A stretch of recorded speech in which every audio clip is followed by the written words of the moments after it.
بسم الله الرحمن الرحيم. السلام عليكم ورحمة الله وبركاته. محترمين اليوتيوب، متابعي أخبار اليوم، أهلا وسهلا بحضراتكم. تحية خاصة من قناتكم قناة أخبار اليوم، وتحية خاصة من أخوكم أبو وليد. أسأل الله العلي القدير أن يؤلف ويوفق بين قلوبنا جميعا لنصرة الحق.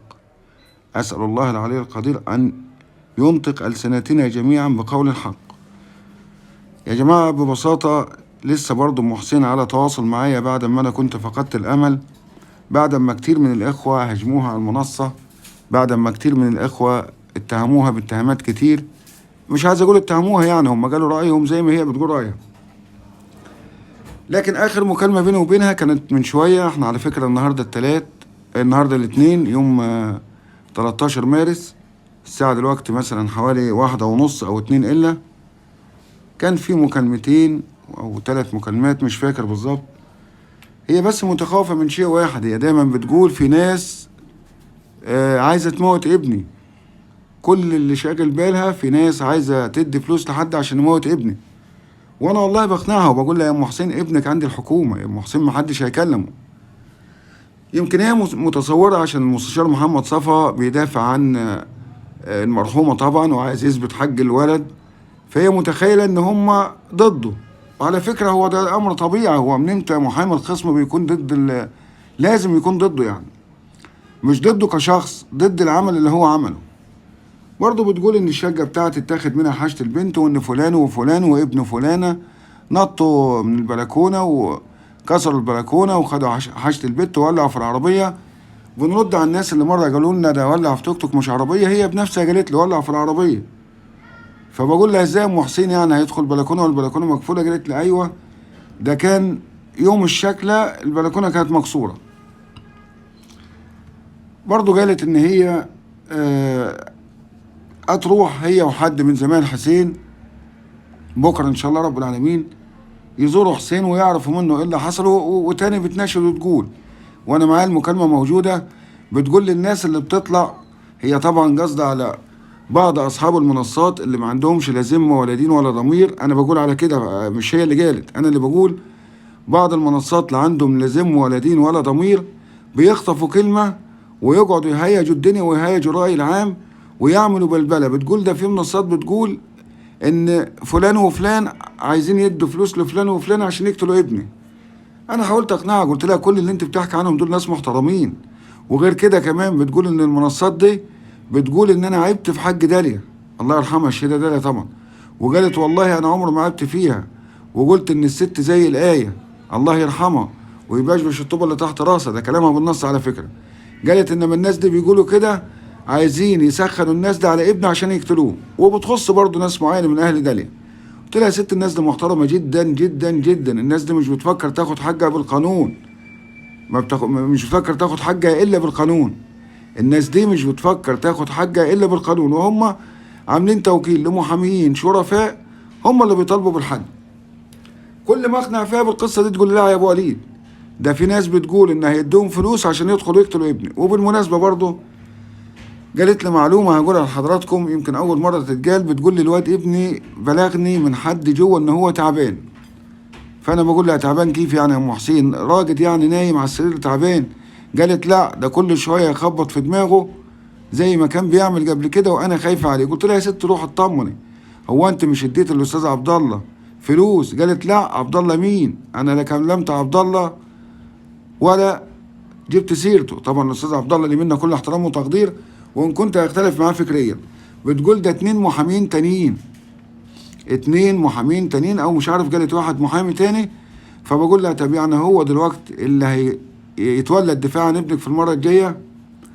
قالت ايوه، وكمان ده في واحد اسمه فلان واسالوا عنه اعرفوه، ده واحد محدش يقدر يقف قدامه، ده انا هخليه يعمل ويسوي. قلت لها يا ام حسين المحامي شغلته ان هو يدافع عن الموكل بتاعه، وانت ما تلوميش محامي انه بيدافع عن حق الموكل بتاعه. زي ما انت بتجري وتروح وتيجي وجايبه محامين، سيب الناس تدافع وسيب الحكومه هي اللي تقول. قالت طب ما انا بقول كده، يعني انا بنقول لحضراتكم بس كلام نصا، وهيجي الوقت اللي هطلع فيه المكالمه ان شاء الله. قالت لي ايوه طب ما انا بقول كده، انما الناس التانية اللي بتسخن وبتقول خلي فلان يدي فلان فلوس ويموت وكلام اهبل كده ناس بتقوله فعلا. والله يا جماعه ما حد بيسر الفتن دي غير المنصات اللي مش عايز بس اقول لفظ حد يزعل مني، المنصات اللي مش بتتقي ربنا عز وجل. يعني تلاقيه يخطف كلمة كده من غير ما يفهم. يعني انا ممكن مثلا اكون بعمل البث مع حضراتكم اكتر من 3 4 ساعات، واحيانا بتوصل 5 لو يعني النقاش ساري بالمعلومات، فتلاقي واحد يروح خاطف كلمة من النص ويجري يعمل فيديو ويقول لك ابو وليد قال ويستشهد بيا، وهو للاسف غير صادق. انا مش عايز اقول كذاب عشان عيب، هو غير صادق. لان لو سمع الفيديو من اوله عمره ما هيقول كده. ام حسين بقى بتسمع الجزء اللي هو بيتكلم فيه، ان كان 3 4 5 6 دقايق بتسمع هو ان هو بيقول ان ابو وليد قال ان في فلان هيدي فلان ويعمل فلان وياخد فلوس وناس تقتل وناس جات لي ايه وبتاع ايه. من امتى محامي بيقتل؟ لكن هي الست غصب عنها سمعت ده، سمعت فلان ده، فعشان كده تقول لك ايوه ما هو على المنصه في واحد صفته كذا قال كذا، حتى مش عارفه اسمه. يعني انا والله بتحسر عليه. تقول لك مثلا مره ابو كذا، ابو سكسوكه، ابو مش عارف ايه. انا حتى بتحسر يا اخي لما انت حتى الناس مش عارفاك بتصير بلبله ليه وفتن ليه؟ يعني ما تخليك في حالك، اعمل محتوى واتكلم. خليت الست هاجة وبتقول انا هشتكي فلان في نقابه كذا واشتكي فلان في نقابه كذا واروح اشتكي واروح اعمل وهصرخ وهلم الدنيا واروح للمدعي، وكلام اللي انت بتقوله هو اللي بيهاج الدنيا. والله عايز تاخد حاجه من ابو وليد على راسه ويشرفني. وانا قلت قبل كده لما طلعت مع ام حسين وكل الاخوه الافاضل خدوا الحوار وناقشوه بطريقتهم، ده شيء يشرفني. عايز تعمل زي الناس المحترمه اعمل، ومن غير يا سيدي ما تستاذن مني. انا عمري ما قلت لحد استاذن، حتى اللي بيستاذن مني على الواتس بقول له يا فندم انا وقناتي تحت امر حضرتك، طالما كلنا عايزين نوصل للحج واحنا خدامين الحج يبقى ده شيء كويس. انما تدخل عندي تاخد مني كلام وتغلطني وتغلط فيا وتوصل كلام غلط عني، انا اولا مسامحك لوجه الله تعالى، بس في ناس تانية مش هتسامحك. افهموا كده كويس يا ساده، يا ساده افهموا.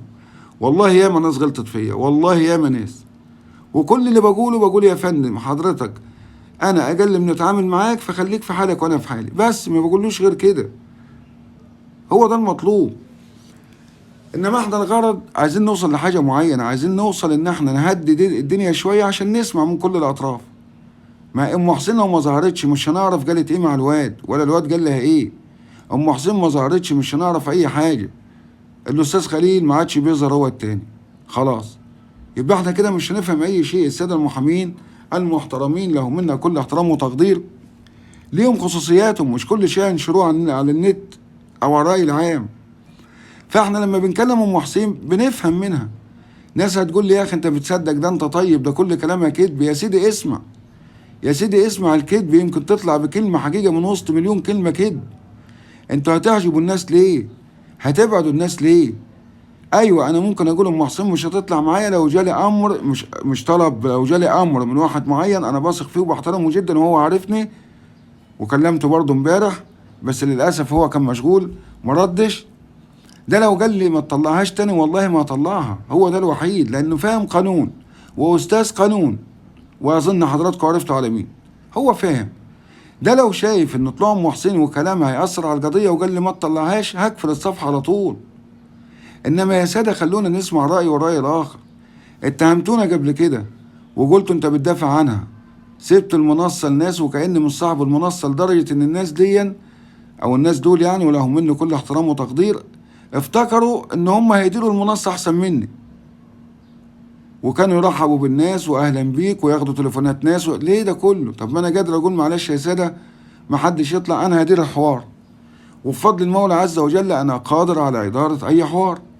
واظن حضراتكم لمستوا ده لما انا كلمت وحديه، وكانت يمكن من اجمل المكالمات اللي خدنا منها معلومات.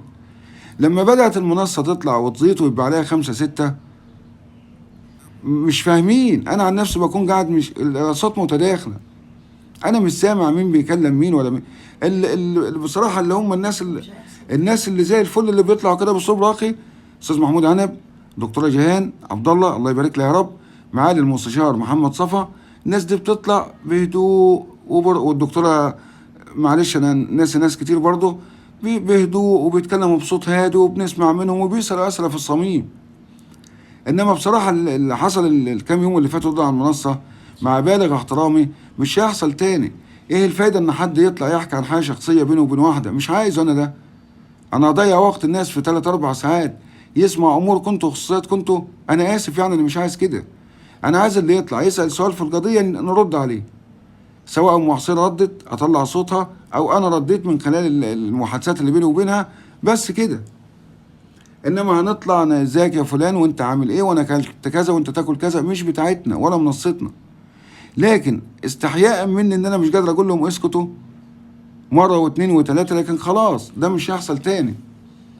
لان طبعا حضراتكم اكيد عارفين الناس اللي بعتت لي على الواتس قالت ايه، وانا وعدتهم ان ده مش هيحصل تاني. النهارده زي ما قلت في اكتر من مكالمه مع ام حسين، ان شاء الله في البث هنقول ايه اللي حصل بالظبط وهنشرح ايه اللي حصل بالظبط وهي ناويه على ايه في الفتره المقبله. لغايه دلوقتي لغايه ما احنا اتكلمنا برضو بعض الامور هديها لحضراتكم. هي بتقول ان انا في 2 محاميين او 1 محامي هو اللي هيتولى الدفاع عن ابني عشان يحاول يثبت اللي هو موجود حاليا او يفضل على ما هو عليه، ان الولد عذبوه بالسن اللي هو فيه. وبتقول اي حد هيتكلم عن عرض انا او بنتي انا مش هسكت، وهطلع وهصرخ وهروح وهاجي واعمل.